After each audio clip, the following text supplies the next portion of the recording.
À l'anniversaire de papa, mon frère a annoncé « Fais tes valises, pauvre fille. Cette maison est à vendre ».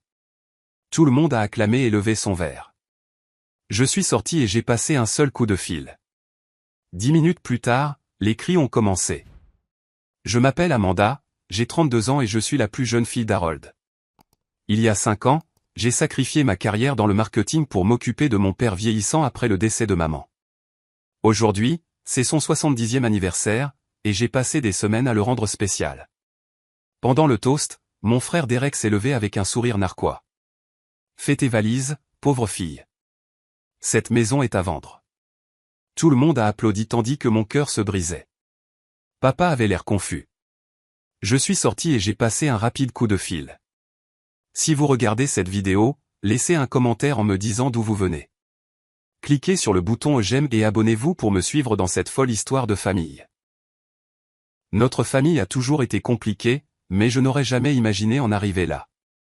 Mon père, Harold, aujourd'hui âgé de 70 ans, a toujours été le pilier de notre famille. Il a travaillé comme ingénieur civil pendant 40 ans, construisant des ponts et des routes à travers 3 États. Maman était son amour de lycée, l'amour de sa vie. Et quand elle est décédée d'un cancer du sein il y a 6 ans, une part de lui est morte avec elle.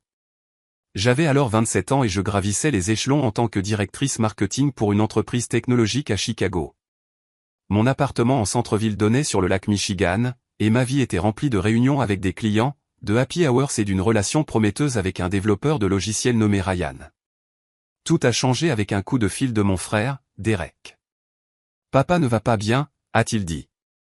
Il oublie de manger, sort à peine de la maison, et c'est un vrai bazar. Quelqu'un doit passer le voir plus souvent. Derek, mon aîné de 40 ans, est l'incarnation du succès, sur le papier. En tant que directeur financier pour une société d'investissement, il vit dans une immense maison en banlieue avec sa femme Stéphanie et leurs 2 enfants parfaits. Il conduit une voiture de luxe, part en vacances en Europe 2 fois par an et ne manque jamais une occasion de nous rappeler ses réussites. Mais rendre visite à papa plus de 2 fois par an était apparemment trop demandé. Ma sœur Lorraine, 38 ans, vit au Colorado avec son mari Justine et leurs 3 enfants. Elle enseigne dans une école privée et a toujours pris le parti de Derek dans les affaires de famille. Comme lui, elle rentre rarement à la maison et appelle papa peut-être une fois par mois. Leur excuse est toujours la même, ils sont occupés avec leur propre famille, leur propre vie. J'étais la seule sans ces attaches, alors la responsabilité m'est revenue. J'ai pris un congé sans solde de mon travail, j'ai fait une valise et j'ai réemménagé dans ma chambre d'enfant. Ce qui devait être un arrangement de 3 mois est devenu permanent quand j'ai réalisé que papa avait besoin de plus qu'une aide occasionnelle. Son chagrin l'avait vieilli prématurément, et de petits signes de déclin cognitif apparaissaient. Rien de majeur, juste des moments de confusion et d'oubli qui m'inquiétaient. Alors, j'ai démissionné de mon poste, j'ai rompu avec Ryan, qui n'était pas prêt à déménager, et je me suis engagé à prendre soin de papa. La maison familiale, une spacieuse maison coloniale de 4 chambres que ma mère avait héritée de ses parents, est devenue ma responsabilité. Chaque recoin renfermait des souvenirs. La cuisine où maman m'a appris à faire des gâteaux. Le jardin où papa nous a construit une cabane dans les arbres. Le salon où nous nous réunissions pour les fêtes. Il y a 2 ans, papa a rencontré Patricia lors d'un rendez-vous chez le médecin. Elle était infirmière à la clinique locale, 50 ans, divorcée et sans enfant. Leur relation a progressé rapidement et, à la surprise de tous, ils se sont mariés après seulement 6 mois. J'étais prudemment optimiste, espérant qu'elle ramènerait de la joie dans sa vie. Au début, Patricia semblait parfaite. Elle cuisinait pour papa, l'accompagnait à ses rendez-vous et l'encourageait à rejoindre un centre pour seniors. Mais quelque chose chez elle m'a toujours paru étrange. Sa façon de jeter un regard désintéressé aux photos de famille, la manière dont elle mentionnait nonchalamment la valeur de la maison, ses commentaires subtils sur ma situation temporaire d'aide-soignante. Derek et Lorraine l'ont accueilli à bras ouverts, y voyant peut-être une occasion de se décharger de leur culpabilité. Tu vois, papa va bien maintenant. Il a Patricia. Tu peux reprendre ta vie. M'a dit Derek lors d'une de ses rares visites. Mais je ne pouvais pas partir. Papa avait encore des bons et des mauvais jours. Son arthrite rendait parfois la montée des escaliers difficile. Son hypertension artérielle nécessitait une surveillance régulière, et des moments de confusion occasionnels se produisaient encore, surtout quand il était fatigué. Pendant ce temps, mes relations avec Derek et Lorraine se sont de plus en plus tendues. Ils critiquaient de loin mes décisions en matière de soins, remettant en question les médicaments que papa prenait, les médecins qu'il voyait, même la nourriture que je préparais. Pourtant, leur propre contribution restait limitée à de courtes visites et des appels téléphoniques occasionnels. Tu gâches ton potentiel, disait Derek. Tu fuis la vraie vie en jouant à l'infirmière. Lorraine ajoutait, ce n'est pas sain de mettre ta vie entre parenthèses comme ça. Papa ne voudrait pas ça. Mais ils n'ont jamais offert de vraies solutions. Jamais proposé de prendre papa pour de longues périodes. Jamais suggéré de thérapie familiale ou de partage des soins. Il était plus facile de critiquer que d'aider. Oncle Walter, le frère cadet de papa, était mon seul allié. Vivant à 3 heures de route à Cleveland, il rendait visite dès qu'il le pouvait et prenait toujours le temps d'appeler papa 2 fois par semaine. Walter comprenait mon choix et le défendait auprès de Derek et Lorraine. Votre sœur a fait un sacrifice que vous n'étiez pas prêt à faire, a-t-il dit un jour lors d'une discussion familiale houleuse. Au lieu de la juger, vous devriez la remercier. Ce commentaire n'est pas bien passé, creusant encore plus le fossé entre nous. Après cela, les réunions de famille sont devenues encore plus tendues, avec des courants sous-jacents de ressentiment coulant sous des amabilités forcées. Quant à Patricia, son attitude envers moi a progressivement changé une fois la phase de lune de miel avec papa terminée. Elle a commencé à remettre en question ma présence dans la maison, suggérant que je m'immisçais dans leur mariage. Elle faisait des commentaires quand papa ne pouvait pas entendre, comme « Ça doit être triste d'être à ton âge sans carrière, sans relation, et de vivre avec ton père », ou « Harold et moi aurions plus d'intimité si tu trouvais ton propre logement ». J'ai essayé de maintenir une relation pacifique pour le bien de papa, mais c'est devenu de plus en plus difficile en remarquant que son comportement changeait lorsque nous étions seuls par rapport à la présence d'autres personnes. Devant Derek et Lorraine, elle était l'épouse dévouée, l'infirmière attentionnée. Avec moi, le masque tombait parfois. Pourtant, je suis resté. Cette maison n'était pas seulement un bâtiment pour moi. C'était l'héritage de maman, l'incarnation physique de notre histoire familiale. Et malgré tout, je croyais que papa avait besoin de moi.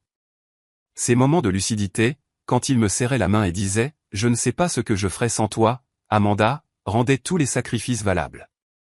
Je ne savais pas que sous la surface, des forces s'alignaient contre moi, complotant pour m'enlever non seulement ma maison, mais aussi la sécurité et le bonheur de mon père.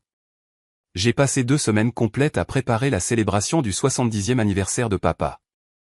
Cette étape méritait quelque chose de spécial, quelque chose qui illuminerait ses yeux et lui rappellerait des temps plus heureux. Je voulais que tout soit parfait. Le menu a été planifié avec un soin méticuleux. Le plat préféré de papa avait toujours été le bœuf Wellington, un plat que maman préparait pour les grandes occasions. Je me suis entraîné 3 fois avant la fête, luttant pour que la pâte soit parfaite. La tarte aux pommes était un autre défi, faite à partir de la fiche de recette manuscrite de maman, délavée par les années d'utilisation. Le secret est dans la croûte, disait-elle toujours, et j'étais déterminé à honorer sa mémoire en la réussissant parfaitement. Les décorations étaient un autre travail fait avec amour. J'ai fouillé le grenier et trouvé des boîtes de vieilles photographies, sélectionnant les meilleures de différentes périodes de la vie de papa, sa remise de diplôme universitaire, le jour de son mariage avec maman, la naissance de chacun de ses enfants, les vacances en famille, sa fête de départ à la retraite.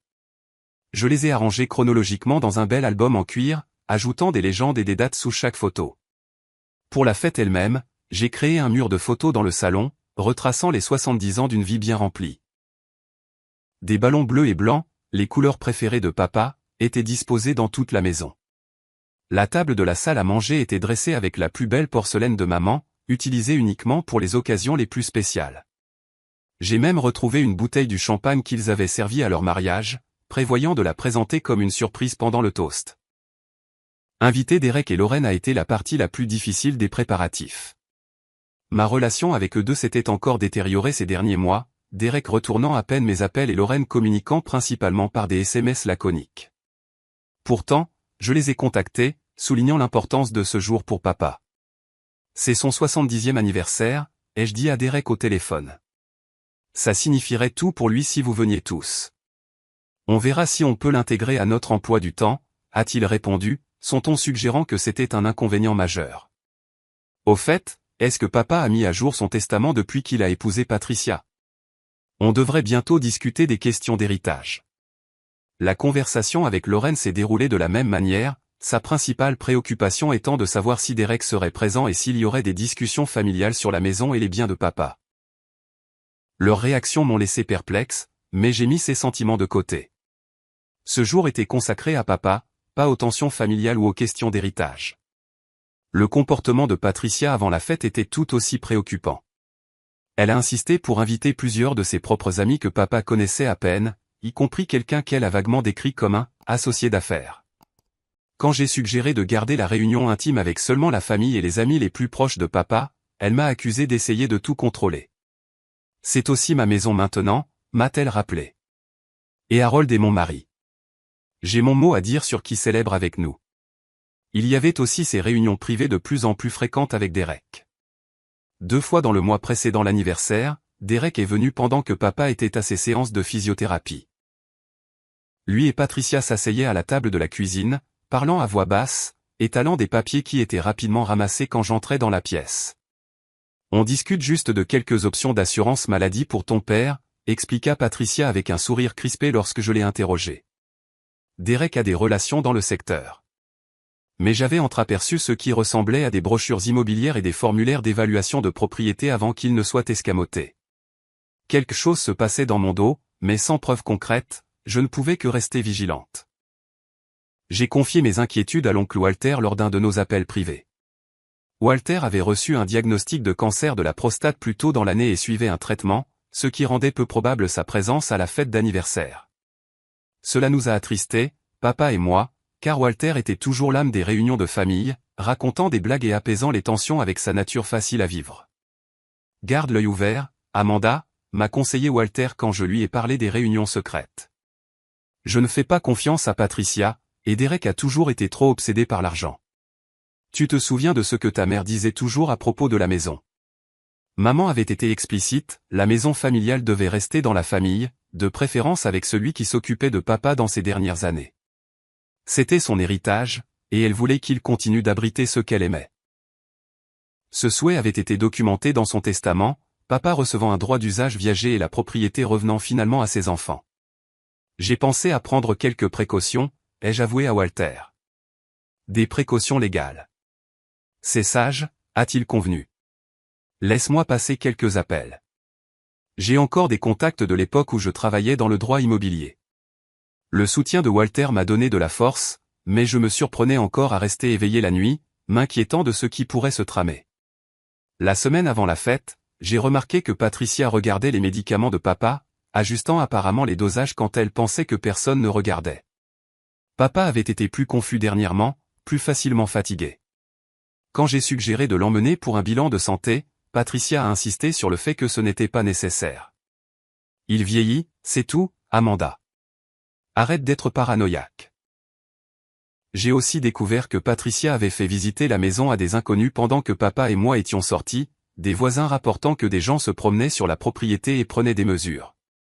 Confrontée, elle a prétendu que c'étaient des amis qui envisageaient de rénover leur propre maison et voulaient voir notre agencement pour avoir des idées. Malgré ces développements troublants, je restais déterminé à rendre l'anniversaire de papa spécial. La veille de la fête, j'ai finalisé le cadeau surprise que je préparais depuis des mois, 2 billets pour le lac Tahoe, où mes parents s'étaient fiancés 45 ans plus tôt. Papa parlait souvent avec nostalgie de ce voyage, du lever de soleil sur l'eau quand il a demandé maman en mariage.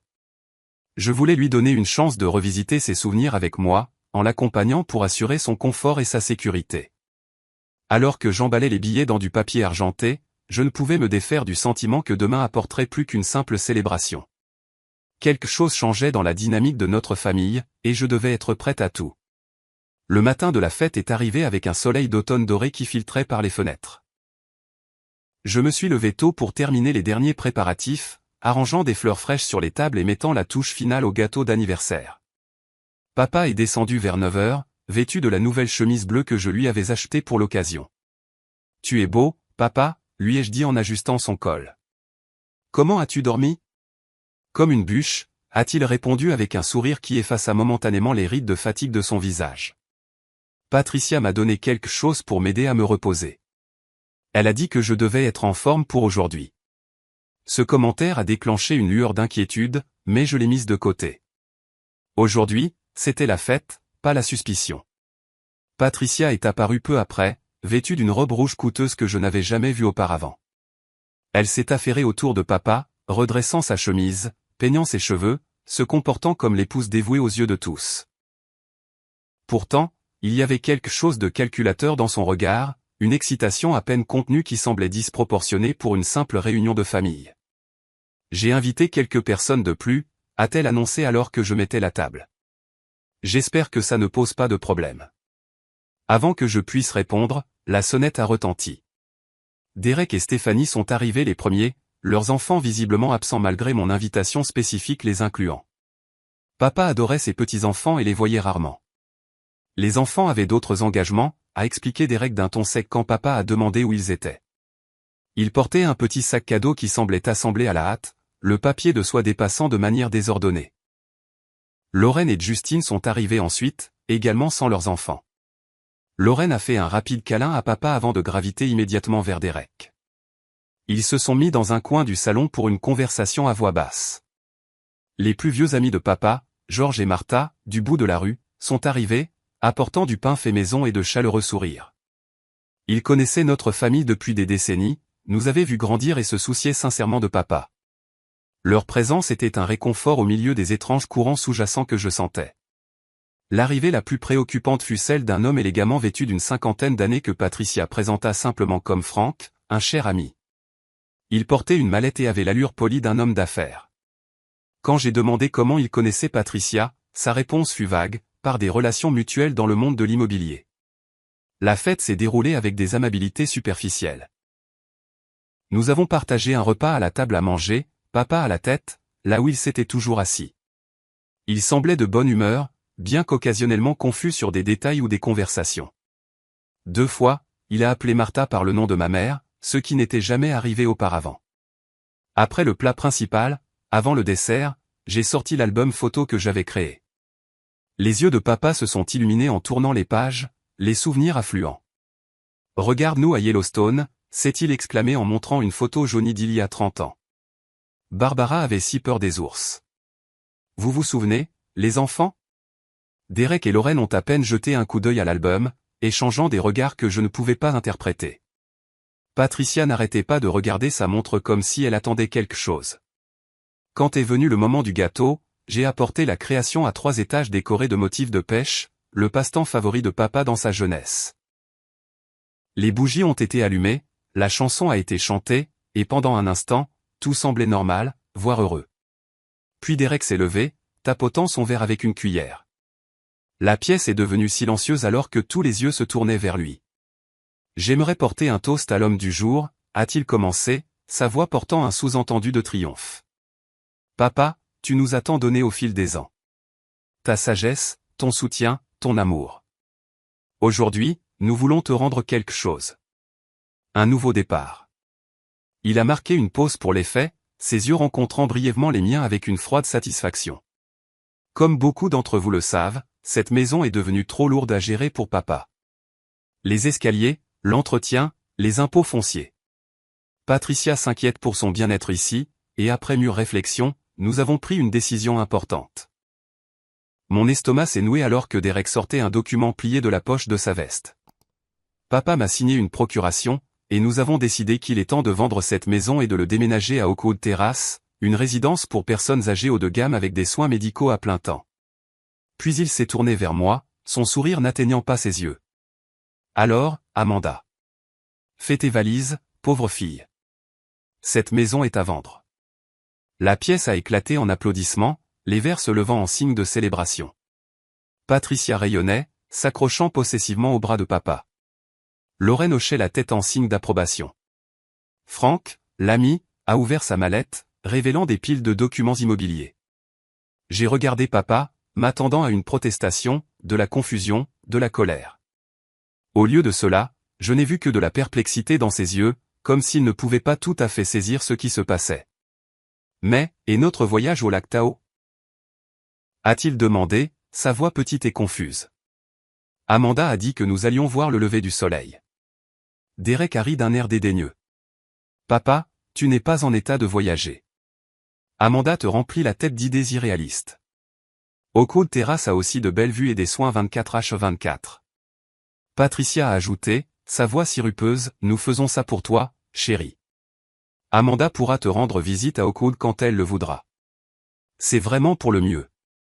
La trahison m'a frappé comme un coup de poing. Ils avaient planifié cette embuscade le jour de son anniversaire, de tous les jours.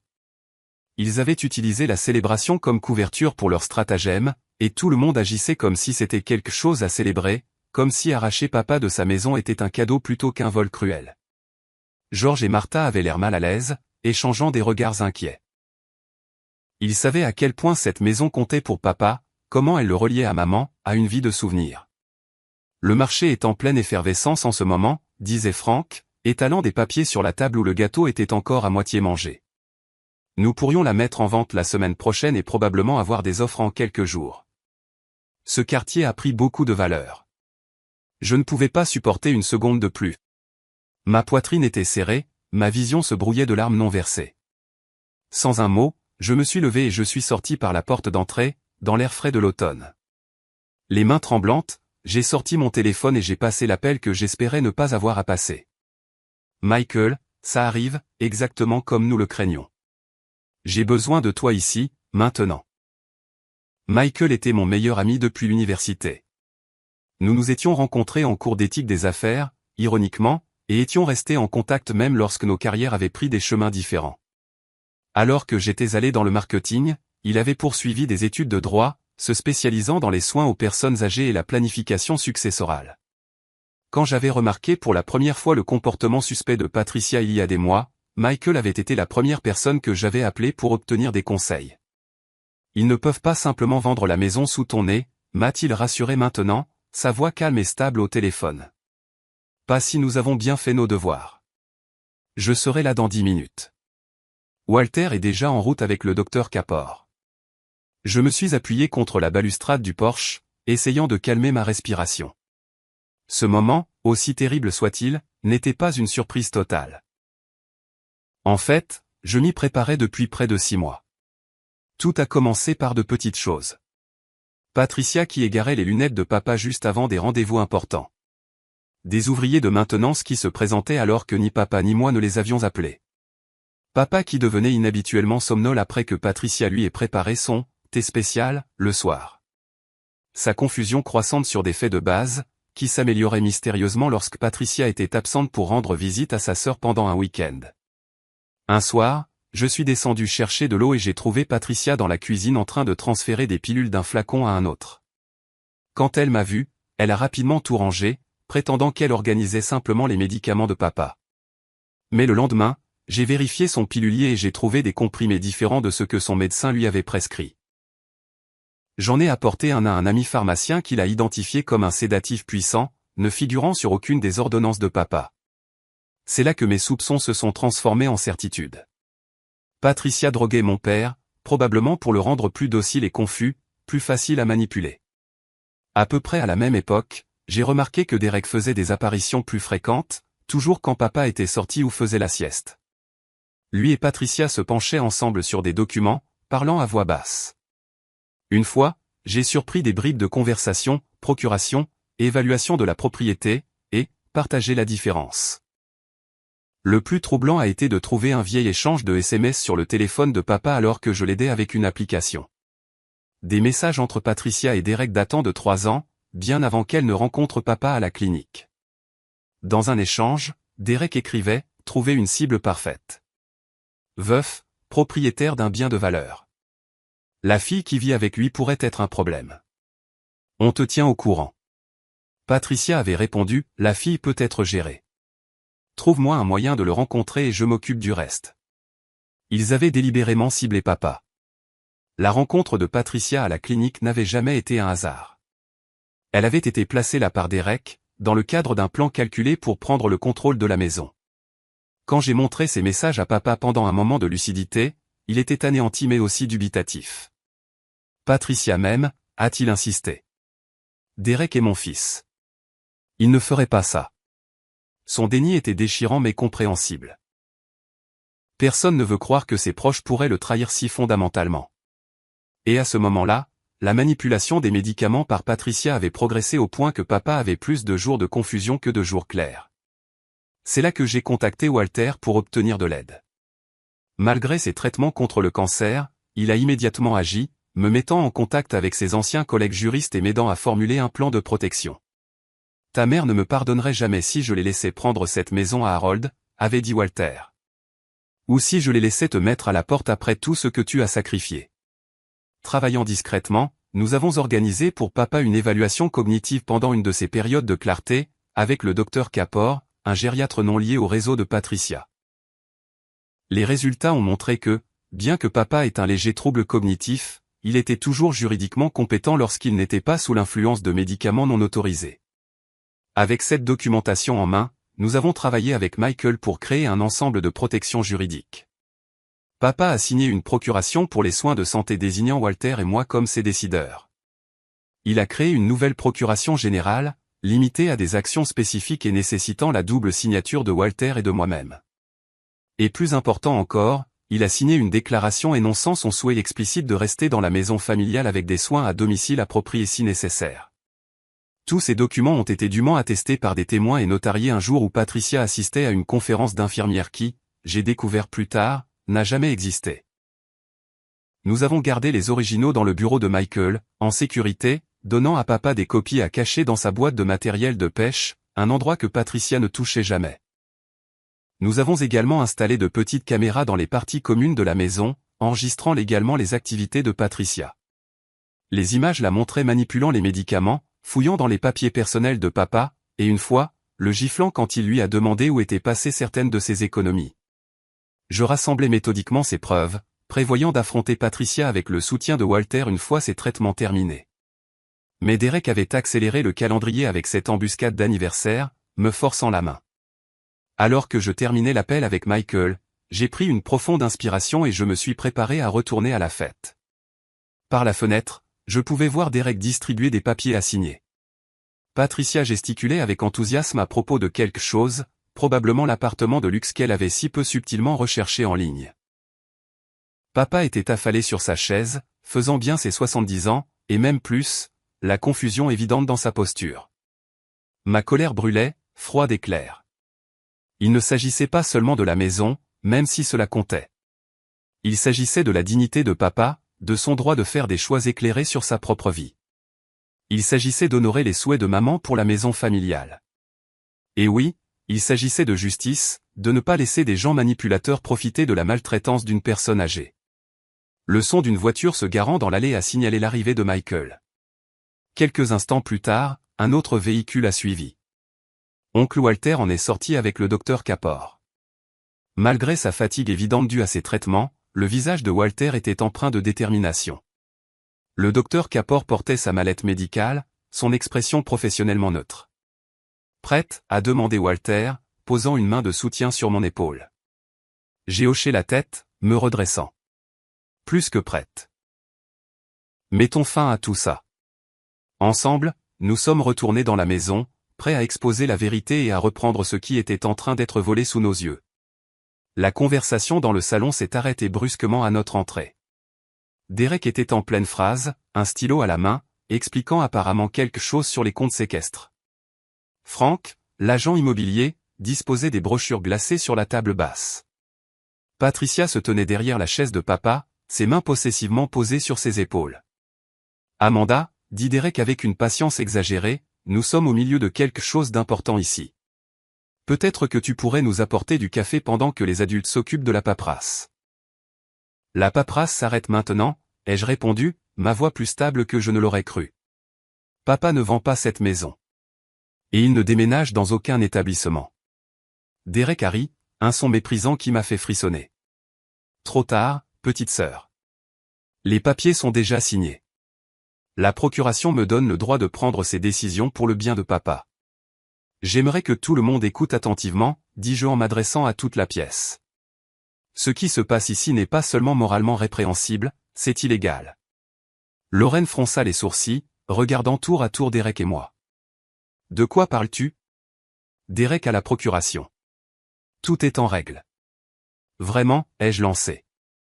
Est-ce que quelqu'un s'est demandé pourquoi papa a soudainement eu besoin de quelqu'un pour prendre ses décisions à sa place? Est-ce que quelqu'un a remis en question le moment opportun de son déclin cognitif après l'entrée de Patricia dans sa vie? Patricia halta de façon théâtrale. Comment osez-vous? Je n'ai fait que prendre soin d'Harold. Dis-leur, chérie. Elle donna un coup de coude à papa, qui avait l'air confus et mal à l'aise. Patricia a systématiquement drogué papa sans sa connaissance ni son consentement, ai-je continué, lui donnant des sédatifs et des antipsychotiques non prescrits par son médecin, provoquant des symptômes artificiels de démence. C'est ridicule, se moqua Derek. Tu es juste contrarié parce que tu vas devoir te trouver un endroit où vivre. Il est temps de grandir, Amanda. Michael s'avança, se présentant comme mon avocat. En fait, nous avons des preuves de manipulation de médicaments, y compris des enregistrements vidéo et des dossiers de pharmacie. Madame Walker a substitué les médicaments prescrits d'Harold par des sédatifs non prescrits pendant au moins 4 mois. Le visage de Patricia pâlit légèrement, mais elle maintint son expression indignée. Ce sont des accusations scandaleuses. Harold, dis-leur à quel point je prends bien soin de toi. Papa avait l'air incertain, son regard se déplaçant entre Patricia et moi. Je ne suis pas sûr de ce qui se passe. Parce que tu as été drogué, papa, dis-je doucement. Tu te souviens comme tu te sentais lucide le mois dernier quand Patricia a rendu visite à sa sœur? C'est parce que tu prenais réellement tes bons médicaments.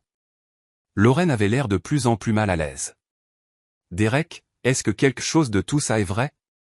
Étais-tu au courant des problèmes de médicaments? Avant que Derek ne puisse répondre, Walter prit la parole. Il y a plus. Patricia et Derek se connaissent depuis des années. Ils ont planifié tout ce scénario, ciblant spécifiquement Harold pour sa propriété. C'est absurde, bafouilla Derek. Patricia et papa se sont rencontrés à son rendez-vous chez le médecin. C'était complètement un hasard. J'ai sorti mon téléphone et affiché les messages textes que j'avais récupérés. Est-ce que c'est un hasard? Des messages entre vous deux datant de 3 ans, discutant de trouver une cible avec un bien de valeur? Discutant de comment me gérer parce que je pourrais être un problème? Planifiant comment prendre le contrôle de la maison? Lorraine halta, attrapant le téléphone pour lire les messages elle-même. Oh mon Dieu, Derek, dis-moi que ce n'est pas vrai. Le visage de Derek rougit de colère. Ces messages pourraient signifier n'importe quoi. Tu déformes les choses. Le docteur Kapor s'avança alors, s'adressant directement à papa. Monsieur Walker, je suis le docteur Kapor. Nous nous sommes rencontrés le mois dernier pour une évaluation cognitive. Avec votre permission, j'aimerais prélever un échantillon de sang aujourd'hui pour rechercher des médicaments non prescrits. Papa hocha lentement la tête, commençant à comprendre la gravité de la situation. Oui, s'il vous plaît, faites-le. Patricia s'y opposa immédiatement. C'est inutile et invasif. En tant que sa femme, je ne consens pas à des tests sanguins aléatoires. Heureusement, Patricia, votre consentement n'est pas requis, intervint Michael. Harold a une procuration pour les soins de santé donnant l'autorité décisionnelle à Walter et Amanda. Ce document a été exécuté quand Harold était manifestement compétent, attesté par des témoins et notarié conformément à la loi de l'État. Il produisit le document, en passant des copies à Derek et Lorraine. Comme vous pouvez le voir, cela supplante toute procuration que Derek prétend avoir, en particulier pour les décisions de soins de santé. Frank, l'agent immobilier, avait l'air de plus en plus mal à l'aise. On m'avait dit que c'était une décision familiale simple avec l'accord de toutes les parties. S'il y a des complications juridiques, je ne peux procéder à aucune mise en vente de propriété. Il commença à rassembler ses affaires, ne voulant clairement aucune part dans le drame qui se déroulait. Derek a frappé du poing sur la table. C'est ridicule. Papa m'a signé une procuration il y a 3 semaines. C'est le document le plus récent, donc il a la priorité. En fait, a rétorqué Michael, une procuration signée alors que le mandant est sous l'influence de substances altérant l'esprit non prescrites par un médecin est nulle de plein droit. De plus, le document que Harold a signé avec Amanda et Walter révoque explicitement toutes les procurations antérieures et reste en vigueur sauf révocation écrite avec les mêmes exigences de témoignage. Lorraine s'était éloignée de Derek, son expression un mélange de choc et de dégoût. Je n'arrive pas à croire ça. Tu m'as dit que papa déclinait naturellement, que le déménagement était son idée une fois que tu lui avais expliqué les avantages. Ton frère t'a systématiquement menti, dit Walter, sa voix douce mais ferme. Harold n'a jamais voulu quitter cette maison. C'était la maison de la famille de Barbara, et son souhait explicite était qu'elle reste dans la famille, spécifiquement avec celui qui s'occupait de Harold dans ces dernières années. Le docteur Kapor avait fini de prélever le sang de papa et étiquetait les flacons. J'aurai des résultats urgents sur ceci dans les 24 heures. D'après mon examen précédent et ce que j'observe aujourd'hui, j'ai de sérieuses inquiétudes concernant la mauvaise gestion des médicaments. Papa observait les événements avec une conscience croissante, comme si un brouillard se levait de son esprit. Je me souviens d'avoir signé des papiers pour Derek, mais j'étais très confus ce jour-là. Patricia m'avait fait son thé spécial, elle avait dit que ça m'aiderait à mieux dormir. Patricia était maintenant visiblement nerveuse, sa façade confiante s'effritant. Harold, chéri, tu es de nouveau confus. Souviens-toi de ce que le médecin a dit à propos de tes problèmes de mémoire. Quel médecin, ai-je demandé d'un ton pointu. Parce que le docteur Kapor a trouvé que papa était cognitivement intact lorsqu'il était correctement médicamenté. Le seul médecin affirmant un déclin sévère est le docteur Reynolds, qui est par coïncidence votre ancien collègue et dont vous avez modifié les ordonnances. Papa se tourna vers Patricia, la blessure et la trahison se lisant dans ses yeux. M'as-tu drogué, Patricia? Faisant en sorte que j'oublie des choses, que je sois confus? Elle ne répondit pas directement, se tournant plutôt vers Derek avec une expression paniquée. Fais quelque chose. Il déforme tout. Michael s'adressa de nouveau à la pièce. La procuration sur laquelle Derek s'appuie contient une signature qui, selon une analyse graphologique, a probablement été exécutée alors que Harold était dans un état altéré. Nous avons des preuves vidéo de Patricia administrant des médicaments non prescrits environ 2 heures avant la signature du document. Vous nous avez espionnés. Hurla Patricia. C'est une violation de la vie privée. Installer des caméras de sécurité dans les parties communes de sa propre maison est parfaitement légal, répondit calmement Michael. Surtout quand il y a une suspicion raisonnable de maltraitance de personnes âgées, ce qui est clairement le cas ici. George et Martha, les vieux amis de papa qui avaient regardé en silence, stupéfaits, ont finalement pris la parole. Harold n'est plus lui-même depuis des mois, a dit Martha. Nous l'avions remarqué, mais nous pensions que c'était juste l'âge. Penser que quelqu'un causait ça délibérément. L'expression de papa s'était transformée de la confusion à la colère. Pour la première fois depuis des mois, j'ai vu l'homme fort et décidé dont je me souvenais. Je veux voir ces vidéos. Je veux savoir exactement ce qui s'est passé dans ma propre maison. Le sang-froid de Patricia a finalement volé en éclats. Tout ça, c'est la faute d'Amanda, a-t-elle crié en me pointant d'un doigt accusateur. Elle a été jalouse de moi depuis le premier jour, essayant de garder Harold dépendant d'elle, isolé de tout le monde. C'est elle qui le manipule, pas moi. Derek est intervenu, son masque d'avocat fermement en place. Ce sont des allégations graves lancées à la légère. Si vous continuez avec ces déclarations diffamatoires, nous n'aurons d'autre choix que de poursuivre en justice.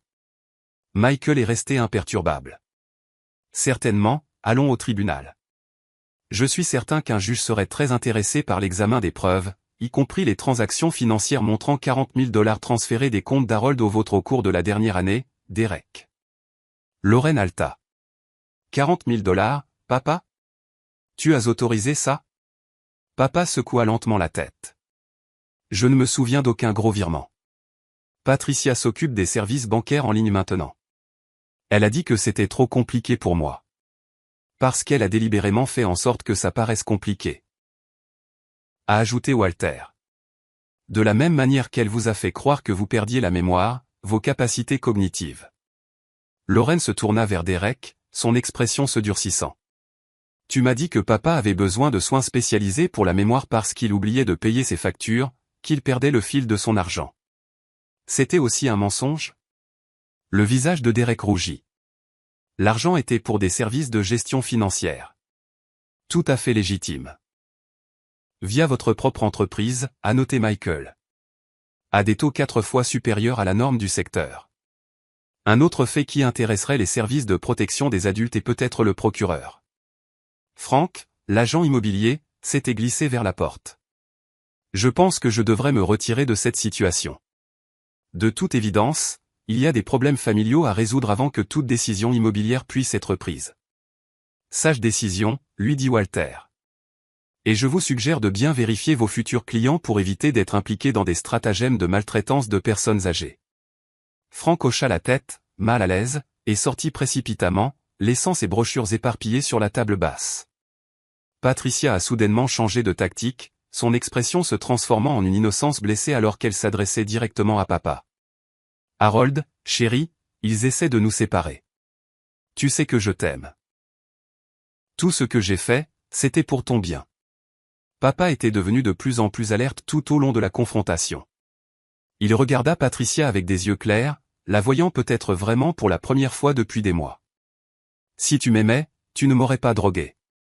Tu n'aurais pas comploté avec mon fils pour prendre ma maison. Tu aurais respecté mes souhaits. » Le masque de Patricia tomba complètement. « Tes souhaits? Et mes souhaits, alors? Je n'ai pas signé pour être coincé dans cette maison démodée, dans ce quartier ennuyeux. Derek m'a promis une part de la vente, assez pour le pantouse en ville que je mérite. » Le silence tomba dans la pièce à cet aveu. Même Derek semblait abasourdi par son explosion. « Je pense que tu devrais partir, Patricia, dit papa, calmement mais fermement. Maintenant. Tu ne peux pas me mettre à la porte. Je suis ta femme. C'est aussi ma maison. » Walter s'avança. « En fait, le contrat de mariage que vous avez signé excluait spécifiquement toute revendication sur cette propriété, et étant donné les circonstances, je crois que nous avons des motifs pour une annulation accélérée pour cause de fraude. » Patricia se tourna vers Derek, paniquée. « Tu avais dit que le contrat de mariage n'était qu'une formalité, qu'une fois la maison vendue, personne ne pourrait nous arrêter. » Derek recula. « Je n'ai jamais dit ça. Tu inventes des choses maintenant. » Lauren s'était approchée de papa, son bras protecteur autour de ses épaules. « Je n'arrive pas à croire que je sois tombé dans le panneau. Derek m'a dit que tu déclinais rapidement, que tu avais besoin de soins professionnels. J'aurais dû venir voir par moi-même au lieu de le croire sur parole. Tu étais occupé avec ta propre famille, dit papa en lui tapotant la main. Et Derek a toujours été persuasif. » Patricia, voyant ses alliés l'abandonner, fit une dernière tentative désespérée. « Très bien. Vous voulez la vérité? » « Oui. J'ai épousé Harold pour son argent et cette maison. Derek m'a approché avec le plan. Il a dit que nous pourrions tous les deux en profiter. Il s'occupe du côté commercial, je joue l'épouse dévouée. On partage les bénéfices quand la maison sera vendue.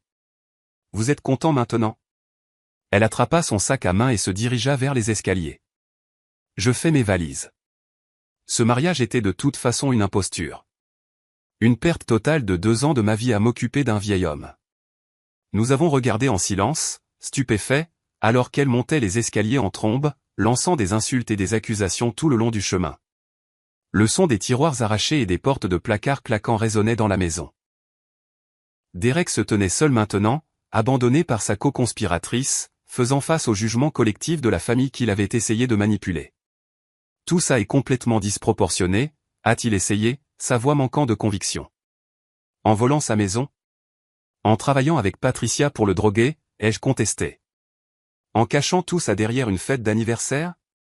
Tu n'as jamais respecté ce que cette maison signifie pour notre famille, a ajouté Walter. Barbara voulait qu'elle reste dans la famille, pour abriter Harold jusqu'à la fin de ses jours. Tu le savais, et tu as choisi d'ignorer ses souhaits. » L'expression de Derek se durcit. Maman est partie depuis des années. Les temps changent, les priorités changent. Le sentimentalisme pour une vieille maison est financièrement irresponsable. Dehors, dit papa, sa voix plus forte que je ne l'avais entendue depuis des mois. Je ne veux pas te voir en ce moment, Derek. J'ai besoin de temps pour digérer cette trahison. Derek attrapa sa veste. Très bien, mais ce n'est pas fini. Cette procuration est toujours valide jusqu'à preuve du contraire. Nous verrons bien, répondit Michael. En attendant, j'ai demandé une ordonnance de protection d'urgence empêchant toute transaction immobilière ou retrait financier supplémentaire. Les papiers vous seront signifiés demain. Derek sortit en trombe sans un mot de plus, claquant la porte d'entrée derrière lui. Lauren est restée, des larmes coulant sur son visage. Papa, Amanda, je suis tellement désolé. Je n'avais aucune idée de ce que Derek préparait. Il m'a dit qu'Amanda était dépassée par les soins à te donner, qu'un établissement professionnel serait mieux pour tout le monde. Il t'a manipulé aussi, dis-je, surprise de constater que je n'avais pas de colère envers ma sœur. Il savait exactement quoi dire pour que son plan paraisse raisonnable. J'aurais dû remettre ça en question davantage, a-t-elle insisté. J'aurais dû venir plus souvent, voir par moi-même ce qui se passait. Ce qui compte, c'est que tu sois là maintenant, dit papa en la serrant dans ses bras. Et que la vérité soit sortie avant qu'il ne soit trop tard. Patricia est réapparue avec 2 grandes valises, son visage un masque de fureur. J'enverrai chercher le reste de mes affaires. Mon avocat vous contactera pour un accord de divorce. Je crois que la fraude et la maltraitance de personnes âgées auront un impact significatif sur toute discussion de règlement, a noté calmement Michael. Tout comme les poursuites pénales que nous allons engager. Patricia se figea. Des poursuites pénales. Vous n'êtes pas sérieux. Manipulation de médicaments, exploitation financière d'une personne âgée, association de malfaiteurs en vue d'une escroquerie, énuméra Michael. Tous des crimes dans cet état. Les résultats des tests sanguins du docteur Kapor fourniront la preuve finale nécessaire. Le visage de Patricia pâlit. Sans un autre mot, elle traîna ses valises jusqu'à la porte. Le bruit de sa voiture démarrant et s'éloignant à toute vitesse marqua la fin de sa présence dans nos vies. Dans le silence soudain qui suivit, papa regarda ceux qui restaient, moi, Lorraine, Walter, Michael, le docteur Kapor, et ses vieux amis George et Martha. Des gens qui se souciaient sincèrement de son bien-être, pas de ce qu'ils pouvaient obtenir de lui. Je crois, dit-il avec un faible sourire, que j'ai encore un gâteau d'anniversaire qui attend d'être dégusté comme il se doit. Martha alla immédiatement à la cuisine pour récupérer le gâteau et George versa de nouvelles boissons. La célébration d'anniversaire reprit, transformée maintenant en quelque chose de plus significatif. Une célébration de la vérité révélée, de la manipulation déjouée, de liens familiaux endommagés mais pas irréparables. Papa me serra fort dans ses bras. Merci d'avoir veillé sur moi, Amanda. D'avoir remarqué ce que les autres ont manqué, de t'être battu pour notre maison. Toujours, papa, ai-je promis, sentant le poids de moi d'inquiétude commencer enfin à se lever. Toujours. 3 mois ont passé depuis l'anniversaire qui a failli tout changer. Les feuilles d'automne ont laissé place à la neige hivernale, transformant notre quartier en un paisible paradis blanc. Beaucoup de choses ont changé dans notre famille, certaines douloureusement, d'autres pour le mieux. Papa s'est considérablement amélioré maintenant qu'il est correctement médicamenté. Les symptômes artificiels de démence ont disparu quelques semaines après le départ de Patricia. Sa mémoire est plus vive, son énergie s'est améliorée. Bien qu'à 70 ans, il ait encore les limitations naturelles de l'âge. Nous avons établi une routine de promenade matinale et de partie d'échecs le soir, des activités qui maintiennent son corps et son esprit actifs. Les suites judiciaires ont été rapides et décisives. Les analyses de sang ont confirmé la présence de sédatifs et d'anxiolytiques non prescrits dans le système de papa. Combiné avec les preuves vidéo et les messages textes, cela a été suffisant pour que le procureur engage des poursuites pour maltraitance de personnes âgées contre Patricia. Elle a accepté une négociation de peine plutôt que de faire face à un procès, ce qui a abouti à une probation, des travaux d'intérêt général et une ordonnance restrictive lui interdisant de contacter papa ou de s'approcher de notre maison. L'annulation de leur mariage a été accordée pour cause de fraude, le juge étant particulièrement troublé par les preuves de déficience cognitive délibérée. Patricia a quitté la ville peu après, déménageant apparemment en Arizona pour prendre un nouveau départ. Bon débarras. La situation de Derek a été plus compliquée et douloureuse. L'enquête a révélé qu'il détournait de l'argent des comptes de papa depuis plus d'1 an en utilisant des frais de gestion financière fabriqués de toutes pièces. Il fait face à des accusations d'exploitation financière de personnes âgées et pourrait potentiellement perdre ses licences professionnelles. Plus dévastatrice que les conséquences juridiques a été sa rupture avec la famille. Malgré plusieurs tentatives de papa pour le contacter, Derek refuse tout contact, blâmant tout le monde sauf lui-même pour la situation. Lorraine, en revanche, est devenue une présence régulière dans nos vies. Le choc de découvrir la manipulation de Derek a semblé éveiller quelque chose en elle. Elle et Justine nous rendent maintenant visite au moins 2 fois par mois, amenant parfois leurs enfants pour des week-ends. Elle et moi avons reconstruit notre relation, trouvant un terrain d'entente dans notre amour partagé pour papa et notre engagement pour son bien-être.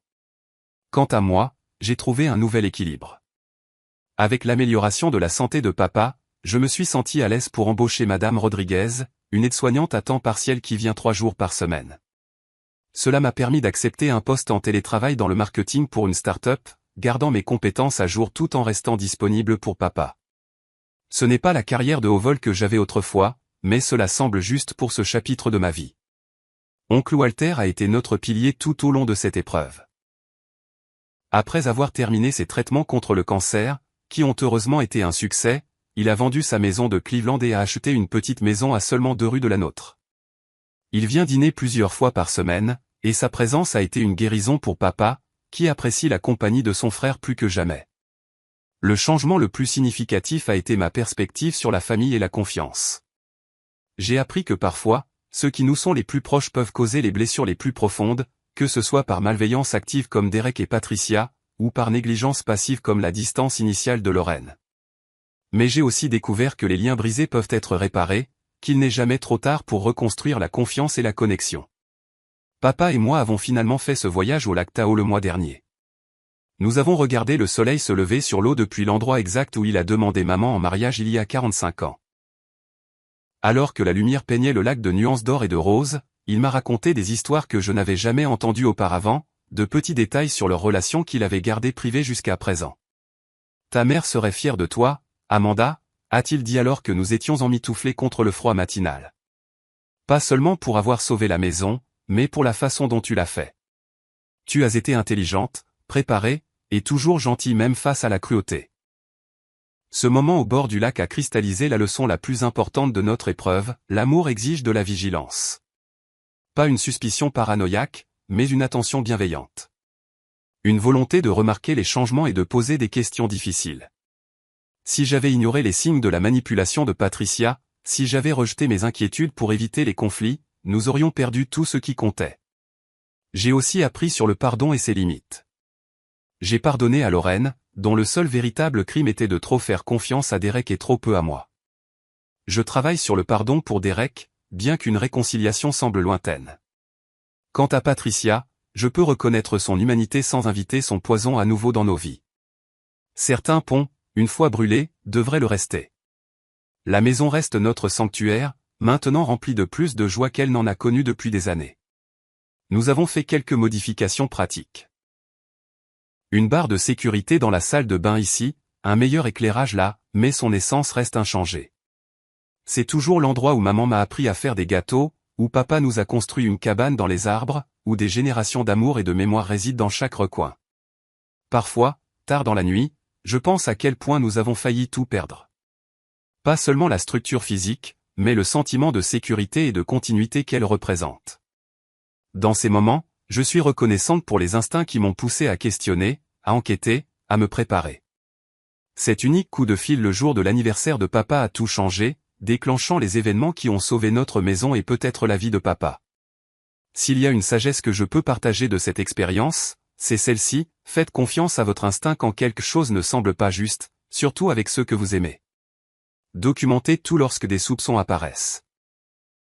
Construisez un réseau de soutien avant d'en avoir désespérément besoin.